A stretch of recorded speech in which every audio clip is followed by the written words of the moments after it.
Assalamualaikum warahmatullahi wabarakatuh. Perkenalkan, nama saya Riri Devinda, NIM 197968. Baiklah, di sini saya akan mempresentasikan sebuah studi kasus, yaitu studi kasus pada PT Tempo CO Yogyakarta.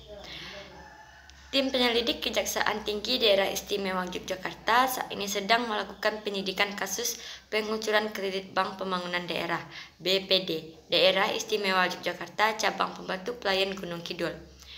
Kredit senilai 4 miliar tersebut macet.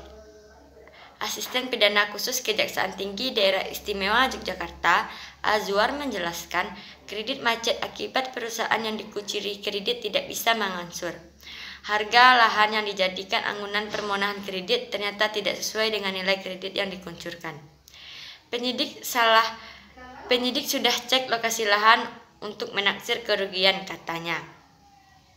Menurut Azwar, sebanyak 10 orang saksi telah diminta keterangan status penanganan kasus itu sejak Juli 2016 lalu.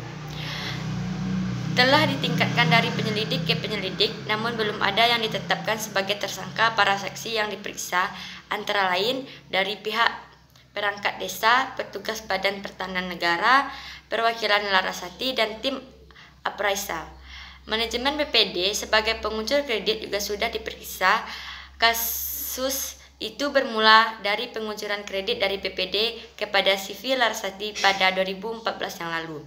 Perusahaan itu bergerak di banyak bidang usaha, termasuk perbengkelan, namun pada kenyataannya, perusahaan itu tidak bisa melakukan kewajibannya membayar angsuran kredit. Azwar mengatakan, perusahaan itu belum layak mendapatkan kredit senilai 4 miliar. Setelah mengetahui kredit itu bermasalah, Kejaksaan mulai menanganinya karena kredit yang dikucurkan merupakan bagian dari pernyataan modal oleh pemerintah daerah. Hingga saat ini, kata Azwar, tim penyidik masih terus mendalami penyidikan guna mengungkap semua pihak yang terlibat. Tak terkecuali dari kalangan manajemen BPD, kami dalami apakah ada kesengajaan dari pihak bank mengucurkan kredit padahal pihak debitur belum mempunyai syarat kelayakan. Pengajuan kredit miliaran rupiah, ucap Azwar. Tim penyidik Kejaksaan Tinggi Daerah Istimewa Yogyakarta meminta Badan Pengawasan Keuangan dan Pembangunan BPKP Perwakilan Daerah Istimewa Yogyakarta dalam melakukan audit guna mengetahui jumlah kerugian negara.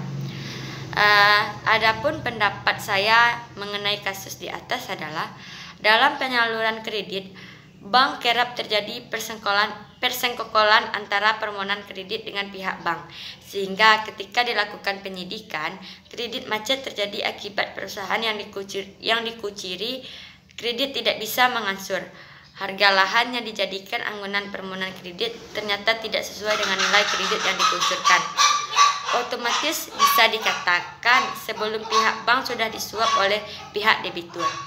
Seperti yang dikatakan bahwa kredit yang dikucurkan merupakan bagian dari pernyataan modal oleh pemerintah daerah, dan pernyataan itu bisa dikatakan sudah dilakukan korupsi sehingga terjadi kerugian yang sangat besar kepada negara, dan pihak bank juga mengabaikan beberapa analisis pemberian kredit seperti analisis 5C, 7P, dan 3R.